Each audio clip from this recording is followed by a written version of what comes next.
10th Standard Maths First Midterm Test Previous various district question paper analyze பண்ணிட்டு இருக்கிறோம் from JK Tuition Center Madurai. இப்போ நாங்கள் பார்க்க போகிறது Trichy district question paper part 2. I am Jaykumar. So solve the question கேட்டிருக்காங்க. 8x concurrent to 1 mode 11 கொடுத்துருக்காங்க. ஓகேவா? அப்போ 8x minus 1 is equal to 11n. அப்போ 8x is equal to 11n plus 1. அப்போ x is equal to 11n plus 1 by 8. Okay students? இப்போ n is equal to 1 போடுங்க. x உடைய value தான் கேட்டிருக்காங்க. அப்போ 11 into 1 plus 1 by 8 is equal to 12 by 8. So நிச்சயமாக இருக்காது, ஃப்ராக்ஷனில் வரக்கூடாது. எக்ஸு வந்து ஃப்ராக்ஷனில் வரவே வரக்கூடாது. அப்போ அப்படியே கண்டுபிடிக்கும் போது என்ன, n is equal to 2 போடுங்க, 3 போடுங்க, 4 போடுங்க.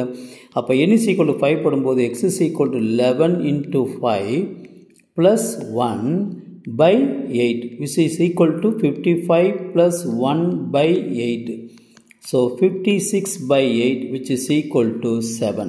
வந்துச்சு பார்த்தீங்களா?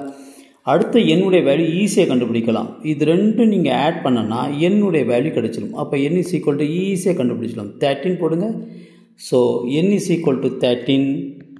அப்போ x is equal to 11 into 13 plus 1 by 8. அப்போ which is equal to 143 plus 1 by 8 is equal to 144 by 8. 144 8 all how many times போகும் பாருங்க. ஸோ ஃபஸ்ட்டு 1 டைம் போகும். அப்போ 64. அப்போ என்னது 18 which is equal to 18. Okay, அதுக்கப்புறம் என்னுடைய வேல்யூ வந்து நல்லா கவனிச்சுட்டு வாங்க. இது ரெண்டும் நீங்கள் ஆட் பண்ணுங்கள்.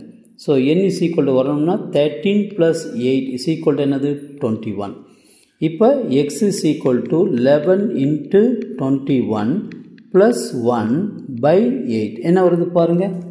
So 231 by 1, 231 plus 1 by 8. So 232 by 8. இது நீங்கள் டிவைட் பண்ணி பாருங்கள். 232 8 ஆல் டிவைட் பண்ணால் மொதல் how many times போகும் 2. ஸோ 16 72. அப்போ 9 times போகும் which is equal to 29. Therefore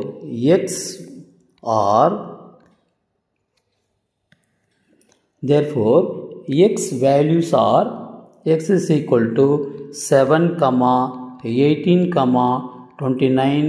so 11 தான் டிஃபரன்ஸாக இருக்குது, ஏன்னா மோடு 11 இருக்கிறனால.